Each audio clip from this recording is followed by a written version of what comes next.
ও আচ্ছা, রিফাত আমার মনে হয় এটা আমার কাজিনের বিয়ে ছিল এই কিছুদিন আগে, হয়তো বিয়ের কথাটা বলতেছিলাম। দিয়াবাড়ি হাটে যাবো ইনশাল্লাহ, ইচ্ছা আছে দিয়াবাড়ি হাটে যাব। আচ্ছা, এখানে কিছু কমেন্ট পড়ে নিই, তারপর আমি হয়তো লাইভটা শেষ করব। রিফাত আহমেদ, রিফাত, হ্যাঁ হইতে পারে কিছুদিন আগে যদি হয়ে থাকে, এই মাসখানেক আগে, মে মাসের দিকে, তখন।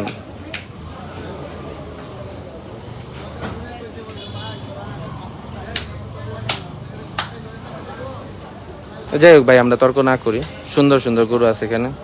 কি অবস্থা ভাই, কি খবর? না হে নেই, জিঞ্জিরাই হেনি।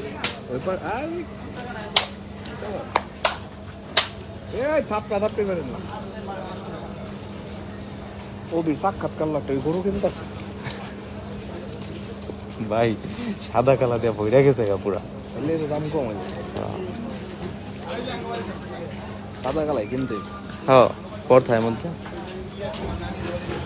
সুন্দর জিনিস আছে, দামটাও তো সুন্দর।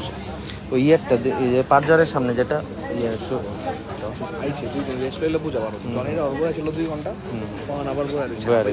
আরেকটা বলে আছে এরকম বড়, ওইটা বলে এত বড় বলে। হ্যাঁ, কই ওইটা আইবো বলে। অনেক হাইট, অনেক হাইট।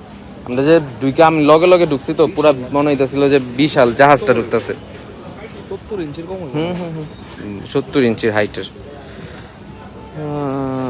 সারা এগ্রো যাবেন না ভাইজান? সারা এগ্রো ভাই চিটাগাং তো যাওয়া হয় না ভাইয়া, দিয়াবাড়ি বসে থাকবো ভাই। আব্রাহাম খান, ইনশাল্লাহ যাবো, আপনার এতবার কমেন্ট করতে হবে না, ইনশাল্লাহ ভাই। বেরিবাদে গরু চাঁদ রাতের আগে বিক্রি হবে না। চাঁদ রাতের আগে বিক্রি হবে না, এটা আমি যে গরু কেমন আসে ভাই, আমার কিছু খুব কম সংখ্যক গরু আসছে তো এইখানে আমরা এই সামনের দিকে যাইতে যাইতে গরুগুলা লাইভ শেষ করবো ইনশাল্লাহ।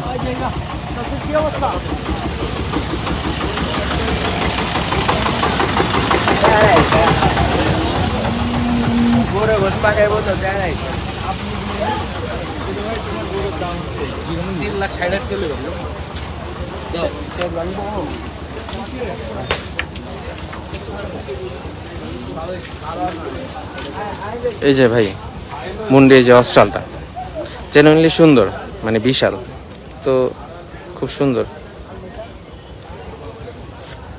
আব্রাহাম খান, আপনি অনেক কথা কইতেছেন ভাই, আপনারে সাসপেন্ড করে দিলাম লাইভের থেকে, দুঃখিত।